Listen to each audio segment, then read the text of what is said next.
Skip, first off, Luis Ariz is Hey there, Skip. How are you? Good. How are you?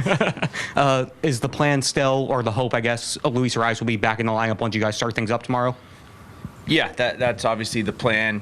He'll be taking BP and ground balls here pretty soon.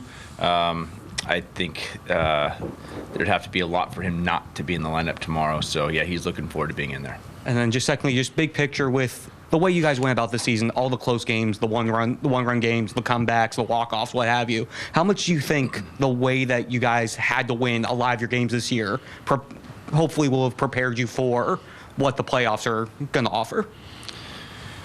Yeah, that was kind of part of what we did all year long was come from behind or, win the one-run games, high intensity. Our bullpen was really, really good, kept us in majority of those games, allowed us to come back or to fight back into those games and end up winning some of those. There's a lot of guys that have been there before to help that culture. And then some of these young guys just started believing they could do it more and more once they started doing it earlier in the season. So, I think it definitely helped get here. And so if we are in those situations, we know we've been there before and we're able to fight back, we hope. Hey, Skip. The other day you had mentioned, if guys don't have a little bit of nerves, like, almost like the competitive thing, but a hostile environment like Philly, we saw it, on the TV last year. I'm sure, it was in St. Louis, but just how can the guys manage, the nerves, but also being able to not let it get too much in an environment like this? Yeah, this is one of the better places to play, just because the fans are so passionate. I played here in 2011, Game 5. It was one of my most favorite experiences. The Doc Holliday versus Chris Carpenter 1-0 game. It's a special place, and I think if you don't have a little bit of nerves, that means you don't care. That's just the reality of it. And I know that these guys are really excited. They'll probably be a little bit nervous, and that's okay. But I think there's more excitement than nerves, and they've earned this position and where we are right now. And I'm just really proud of how they have grown through the season, and it's an exciting time for them and for the organization. How much do you think the series, 3 weeks or so ago, might have helped? Because it was, packed house then too, and you won 2 of 3.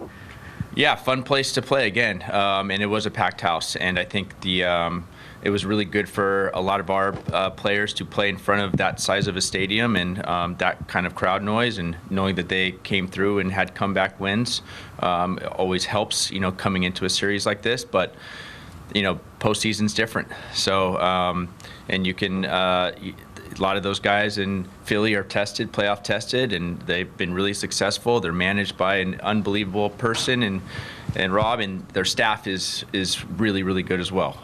Bobby Dickerson we had, and I coached with in San Diego, and one of the better infield, if not the best infield guy around. So I know what those guys are capable of, and what they did last year was obviously incredible. And so we have a big challenge ahead of us, but our guys are looking forward to it. Hey, Skip. Hi. Good to see you. With Luzardo, big year for him. What did you learn from him just by watching him, not only pitching, but going through his routine, working, and also maturing throughout the season? Well, I think he probably learned more about himself. I think he always had stuff, but now he knows how to execute and pitch. And I think that's where the biggest growth with him throughout the season is, and is continuing to happen. He's pitched in some really big games for us, and he's come through, and he's earned this spot, Game 1. I feel like Mel and Beef and our pitching crew has done an unbelievable job with him, and teaching him how to pitch and not just try to overpower everybody. And he's a really smart kid, hard worker. He's the guy that you want in this position, and we're excited for him to be in this spot. I think that clubhouse is excited for him to get the opportunity, because he's earned it. How crucial was it with the calamity of the last week and the issues in New York and the suspended game and everything to be able to close it out and have the day off today and not have to have that game matter and have to go back to New York today? you always want a little bit of rest before you're going into a big series. And the way our bullpen has been used, those guys, needed a day off. So having almost 2 days off with the last game in Pittsburgh, and then today having a day off and they can just throw and recover is a big deal. So yeah, glad we didn't have to go back to New York. I'm glad it did not matter for us because they needed the rest. Our position guys needed the rest.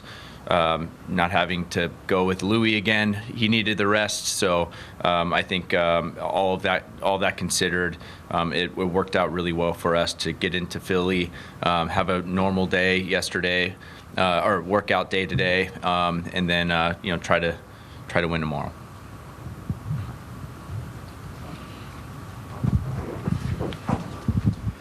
Skip, wondering what you remember about that 10-pitch at-bat you had against Roy.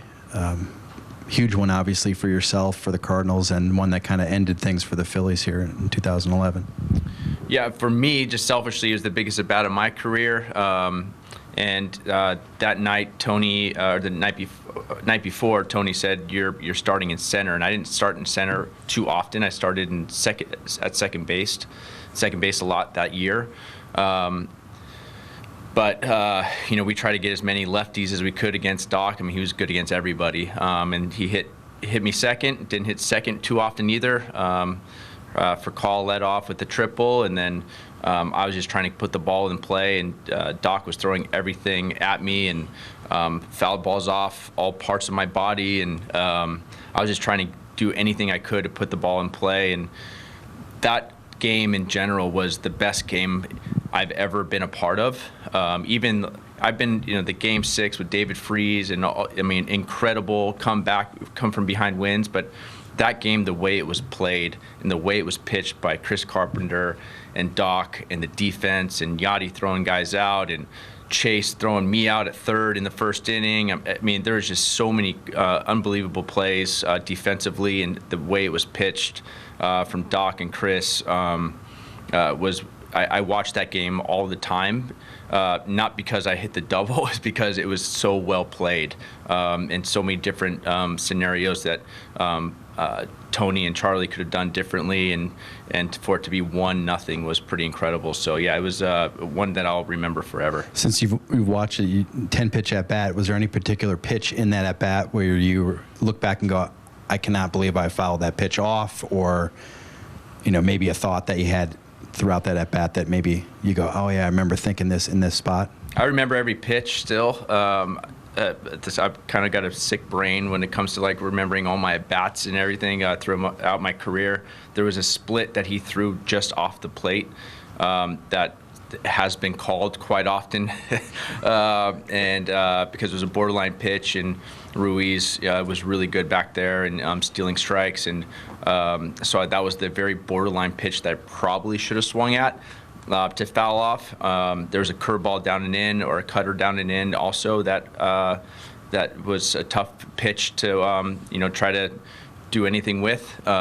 He had so many good weapons that you're fighting for your life, and I just got lucky and hung a curveball. And is there any message from your experience in that series that you can give to your players in this series? Different teams, certainly. You had Pujols and a lot of stars, established veterans on that team, but coming in as an underdog against a 102-win team, is that going to be mentioned at all? When you talk to these guys before the series? We have a couple guys that were on that team. John Jay is my first base coach. He was there as well. We have some guys that have won a World Series on our staff that we take, that the players lean on quite a bit through experience. I think that's really, really important. Rod Barajas definitely, catching on a World Series team. So we had to win the last game to get in, and we had to watch Philly and Atlanta. We were watching it on TV to see who would win that game to get in also. So I remember sitting in Houston watching that game with Dave McKay, praying that we were going to get in. We got in, and then we got Philly, and we just played Philly too and got our butt kicked here to go back to Philly. And then you're looking at Cliff Lee, Oswalt, and Doc, staring right at you, and Hamels. Not an easy task, but I think what you take away is just get in, you have a shot. And all we wanted was a chance, and we have it. We have the ability to play in a postseason, and we're in the tournament now, and now we have a shot, and that's all you can ask for, because you just never know what happens in the postseason, and that's really the message, is like, take your best shot, because all you wanted was a chance. Skip, outside of your two lefty starters, you have some high velocity lefty relievers. Do you think those guys can be a key matchup advantage for you in this series against the Phillies? Hope so. Yeah. I mean, you're looking at those lefties, though. They're really good, right? I mean, Bryce Harper, for me, is not talked about what he's done to move to first base. One of the best players, if not the best player in the game, coming off injury, moving to first base for his team and doing what he's doing over there, just shows you exactly who he is. I don't know him personally, but the amount of respect I have for him was huge anyways, but for what he's doing this year to go to first base, and what Bobby Dickerson and that group, that staff has done with him over there has been just incredible to watch. But, I mean, Schwarber and Stott, I mean, they got guys up and down the lineup that hit lefties as well. But, our lefties are, have been really good all year. We're going to lean on our bullpen. Our bullpen has been excellent all year, and I don't see any reason why I would go away from them, this 3-game series. And I know Roy was a pretty stoic guy. In the years after that, did he ever say anything to you, or do you ever say anything to him about that at bat? No, the next year, both Chris and Doc, we faced off in St. Louis, and it just felt like, honestly, both of them, they gave it everything they had, and that was it. That series and that World Series run for Chris, and that run he had, Doc had also, and it didn't look like, I don't think Chris would tell you that, but because they're so uber competitive and very much alike, those two, and I think that they gave everything they had, and I don't think they maybe were the same after that, because of this 270 something innings I think I read, maybe for both of them, of like postseason and regular season, is insane. So no, I didn't talk to him about that.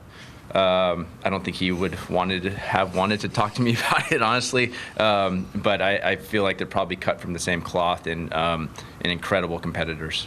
Skip, with it being a 3-game series, like you said, do you see yourself when it comes to constructing the roster, maybe pitcher-friendly, pitcher-heavy, or position-player-heavy for that best-of-3? Yeah, we're going through that. We went through it last night and then this morning as a staff, and we're still walking through different scenarios, and the health component obviously is a big factor, both on position player and pitcher side. And so we're still, going through that process and watching guys, throw and take BP and that type of thing, and then we'll figure it out once that happens. Skip, I'm curious, when you did hit that double against Roy Halladay, did you feel the energy being sucked out of the building? And is that like a key for you guys, just to get up in front and kind of have the crowd sit on their hands? I mean, you always want to score first, but I don't think anybody would have thought that we would have gone 9 innings of shutout baseball with that type of lineup that they had. That lineup was insane. Howard and Utley and Ibanez, and I mean, you could go on and on. So I don't think the crowd here is ever out of it. Every pitch matters. Every strike matters. Every out. So I think it's important, no matter what, to score first. That's always been our goal, wherever you are. The postseason in general, I don't feel like the energy really gets sucked out of any stadium, just because it's so intense. And so, yeah, I think we're just trying to score first. I think that's the message. Congratulations on making the wild card. That was a pretty exciting ending there. I had a question for you. Your views on Wheeler and Nola as the number 1, number 2 starter for the Phillies. I mean, your experience last year with them in St. Louis. I mean, just would love your point of view. Yeah, they were dominant last year against us in St. Louis. Wheeler has so many different ways of getting you out. There's, with the 4-seam at the top, he's got a really good, 2-seam. He's obviously, his off speed is as good as anybody's. Been there before. He's been on that stage and been successful. So yeah, he dominated us last year, and he's had another really good year this year, a really good career. We've had our hands full with him all year long. So we're going to do the best we can, obviously, to see what we can do tomorrow and give our best shot against him. And obviously Nola's been there as well, big game pitcher, another outstanding career he's had so far, especially here. Last year's run, I followed it the whole time. He, I think, went 7 innings against us. If I'm not positive, I'm not exactly sure on that, but I think around 7 innings last year against us in St. Louis. And again, he's got different ways to get you out, and so we have to be able to hunt our strengths and control the strike zone, just like we've talked about all year. And that's going to be give us our best chance. But yeah, we got our hands full this weekend, and against a really good team. Yep. Hey, Skip, I know at some point, I believe in that Game 5, John Jay actually replaced you in center field, correct? He did. There were a few balls hit into right center that people in Philly still talk about, that Utley hit and that Ibanez hit. Did you think those were going to get out? Because obviously a lot of people around here did and still kind of think about. Yes, a couple of times, yes. I pulled my oblique that third at bat, and I had to come out and missed the next series. And John Jay was a much better center fielder anyway, so I'm guessing Tony would have taken me out and after the 5th, so that was a moot point anyway. But there was a couple times that you weren't comfortable with those big hitters coming up. Those Utley smoked the ball in right center towards the bullpen, if I remember, and the other one was right against the fence by that scoreboard kind of Ibanez. It was close. It was really close, and I think also the communication with the outfielders is going to be important because it is loud, and when every ball hit, the crowd, you can hear it, and so the communication is going to be important for our outfielders. That's why with that 1-run lead, you never felt safe because of how potent that lineup was. All right, thank you. Thanks.